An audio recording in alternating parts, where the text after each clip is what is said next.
Bismillahirrahmanirrahim. Assalamualaikum warahmatullahi wabarakatuh. Nama anda Muhammad Amirul Fahmi. Hari ini anda akan kongsikan tentang satu peperangan yang hebat dalam Islam, iaitu tentang Perang Badar. Perang Badar berlaku pada 17 Ramadan tahun kedua Hijrah.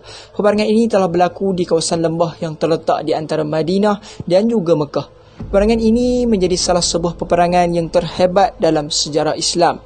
Peperangan ini menjadi peperangan pertama antara umat Islam dan juga kaum musyrikin Mekah. Peperangan ini telah berlangsung pada bulan Ramadan. Peperangan ini juga adalah peperangan yang menguji keimanan, terutamanya bagi kaum Ansar yang baru sahaja memeluk Islam pada ketika itu. Dari segi bilangan ketenteraan, umat Islam dilihat sangat mustahil untuk memenangi peperangan ini. Hal ini kerana bilangan tentera Islam pada ketika itu hanyalah seramai 313 orang sahaja.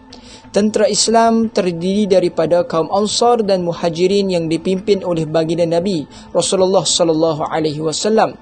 Manakala pihak kafir Quraisy terdiri daripada 1,000 orang tentera yang diketuai oleh Abu Jahal, iaitu bapa saudara Nabi sendiri. Abu Jahal pada awalnya merupakan orang yang paling gembira akan kelahiran Nabi Muhammad sallallahu alaihi wasallam.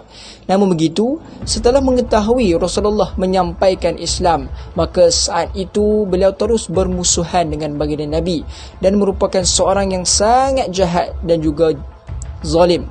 Antara punca berlakunya peperangan Badar ialah yang pertama, untuk melemahkan ekonomi musuh yang bertujuan mereka untuk menghancurkan Islam pada ketika itu.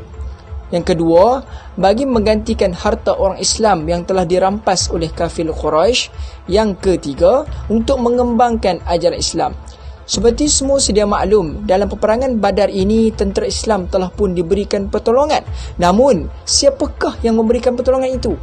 Ketika perang Badar berlangsung, Allah Subhanahu Wa Taala telah menghantarkan para malaikat untuk membantu tentera Islam menghancurkan tentera musyrikin Mekah. Akhirnya, tentera Islam mencapai kemenangan yang besar walaupun hanya terdiri daripada 313 tentera sahaja.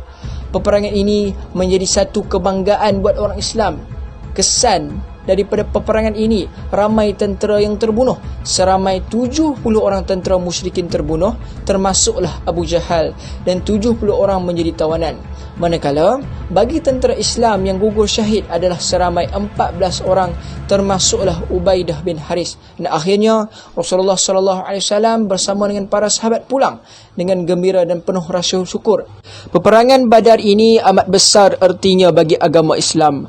Andai kata tentera Islam kalah dalam peperangan ini, maka tamatlah riwayat orang Islam, malah agama Islam itu sendiri. Kemenangan ini juga menguatkan lagi kedudukan Islam di Madinah dan menambahkan keyakinan bahawa mereka adalah pihak yang benar. Mereka telah mula disegani dan ditakuti oleh kabilah-kabilah Arab lain yang digeruni oleh orang Yahudi dan munafikin Madinah. Sebaliknya, pengaruh orang Quraisy Mekah mula lemah dan juga merosot. Orang yang ditawan oleh tentera Islam pula, apabila mereka balik ke Mekah setelah dilepaskan, telah menceritakan kepada sahabat-sahabat dan keluarga tentang kebaikan orang Islam. Cerita ini secara tidak langsung telah memberi pertolongan yang besar kepada perkembangan agama Islam di Mekah. Mereka yang selalunya menerima layanan buruk dari orang Quraisy secara diam telah berhijrah ke Madinah dan memeluk agama Islam. Dengan ini, tentera Islam bertambah dari masa ke semasa. Perang Badar telah memperkuatkan lagi kepercayaan orang Islam kepada Nabi Muhammad dan ajaran Islam. Mereka bersanggup berkorban jiwa untuk kepentingan baginda dan juga agama Islam. Dan ingatlah, perjuangan pasti diuji. Menjadi lumrah apabila Islam berkembang, ia akan mendapat tentangan. Ini adalah sunnah perjuangan Islam yang dilalui oleh orang-orang yang terdahulu daripada kita. Kita ketika Islam lemah, mereka buat tidak mengendahkan orang Islam, tetapi apabila ia semakin kuat, mereka mengganggu gugat. Maka inilah yang berlaku kepada Rasulullah di dalam peperangan Badar. Orang Islam hanya untuk menyekat kafilah perniagaan yang membawa barangan dagangan sahaja, bukan hendak berperang. Tetapi apabila mereka mahu berperang, maka Nabi Muhammad sallallahu alaihi wasallam dan para sahabat tidak akan mudah mengalah begitu sahaja demi maruah Islam. Ingatlah, taatilah pemimpin. Sikap sahabat daripada kalangan Ansar dan Muhajirin adalah contoh yang terbaik yang boleh kita ikuti, terutama saat getir yang memerlukan keputusan yang padu daripada semua pihak. Mereka mentaati apa sahaja arahan Rasulullah bagi mengelakkan perkara-perkara yang tidak diingini berlaku di dalam organisasi. Tidak akan maju sekiranya ahli merasakan beliau lebih pandai daripada pemimpin organisasi.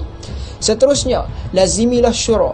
Walaupun baginda seorang Rasul yang diberi wahyu oleh Allah, namun baginda diajar supaya di dalam satu keputusan besar mesti diputuskan secara bersama. Baginda melakukan demikian untuk mentarbiah umatnya untuk melazimi syura. Dengan bermesyuarat, insya-Allah di sana pasti ada keberkatan. Ia amat beza dengan keputusan yang diputuskan secara bersendirian.